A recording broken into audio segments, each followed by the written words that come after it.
Finally আমরা room booking করে নিলাম। আর এই হোটেলটাতে আমরা আগের বছরও ছিলাম, আগের বছর যখন এসেছিলাম তখন এটাতেই ছিলাম। তার জন্য বেশি অসুবিধা হয়নি।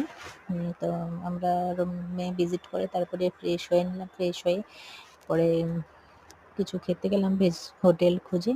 তারপরে আমরা চলে গেলাম কিছু মানে ভাতই খাবো। আর কখন করে 2 দিন ধরে ভাত খাওয়া হয়নি, তার জন্য ভাত খাবো।